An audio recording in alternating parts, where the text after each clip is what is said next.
Assalamualaikum warahmatullahi wabarakatuh. Perkenalkan, nama saya Nisri Septiani dengan NIM 2200018403 dari kelas G. Di sini saya akan menjelaskan tentang tugas akhir yang saya pilih, yaitu tentang materi DOS dan DDoS.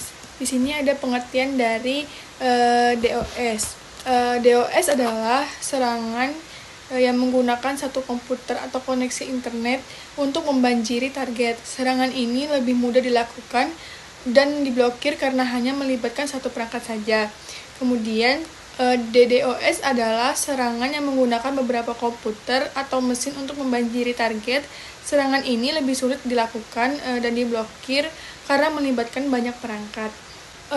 Kemudian ada jenis-jenis serangan dari DOS. Yang pertama ada serangan tetesan air mata, serangan atau biasa disebut dengan serangan teardrop, yaitu serangan DOS yang mengirim fragmen data protokol internet atau IP yang tak terhitung jumlahnya ke suatu jaringan.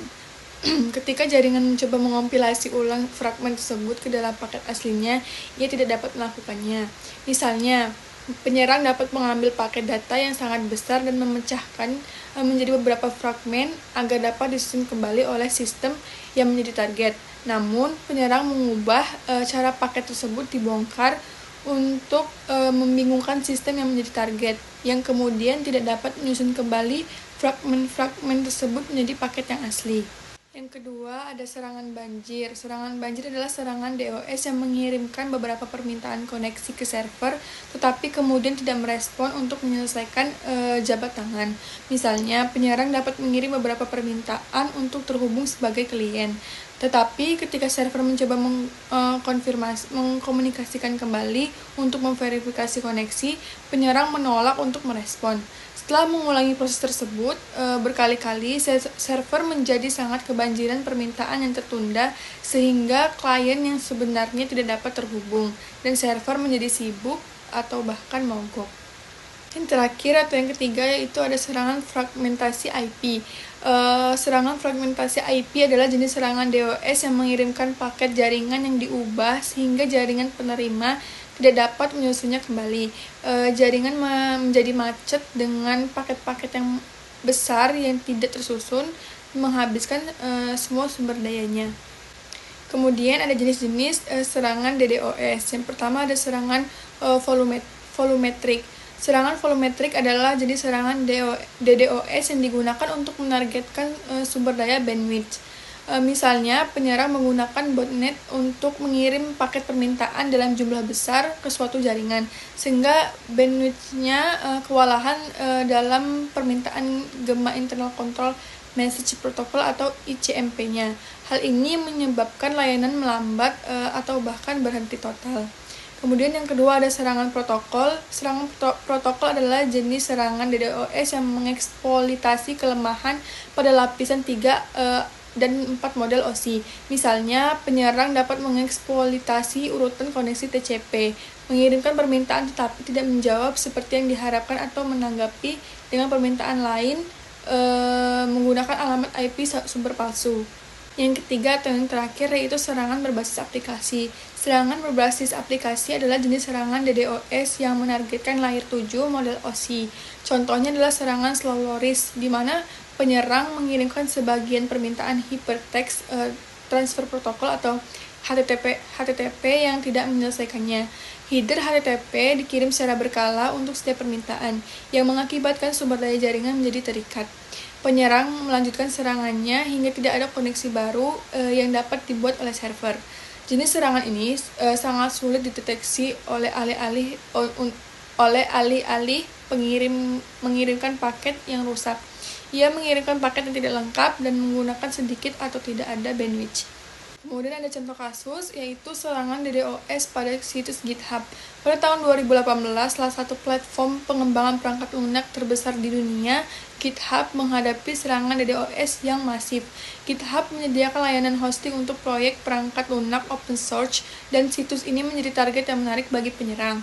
Serangan ini menggunakan serangan volumetrik yang kuat dengan memanfaatkan ribuan perangkat yang terinfeksi. Penyerang membanjiri server GitHub dengan lalu lintas internet berkecepatan tinggi yang mengakibatkan kinerja situs yang signifikan terganggu.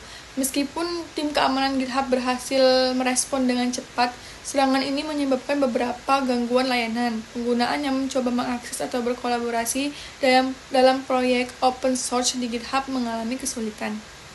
Di sini ada cara mengatasi serangan DOS dan DDoS. Yang pertama, menggunakan firewall. Dalam konteks mengatasi serangan DDoS, penggunaan firewall adalah strategi yang sangat penting.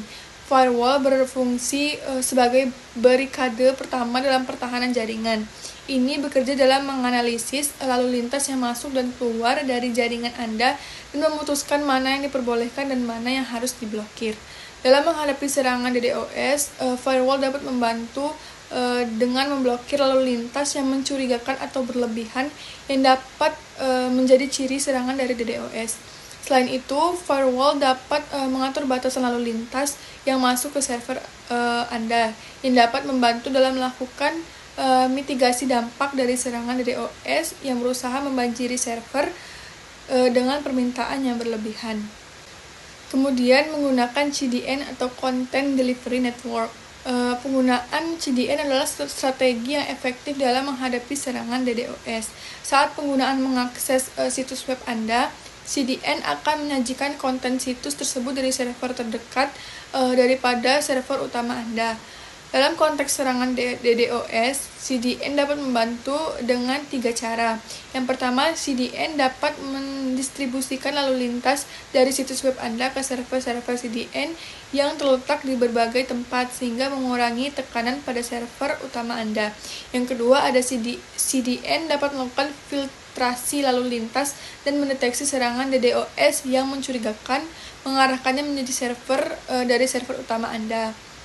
Yang ketiga atau yang terakhir, CDN dapat menyimpan salinan konten situs Anda dalam cache, mengurangi beban pada server utama Anda dan menjaga situs tetap berjalan. Kemudian di sini ada beberapa referensi di mana tempat saya mencari untuk mengerjakan tugas ini. Mungkin itu saja yang dapat saya jelaskan tentang materi DOS dan DDoS.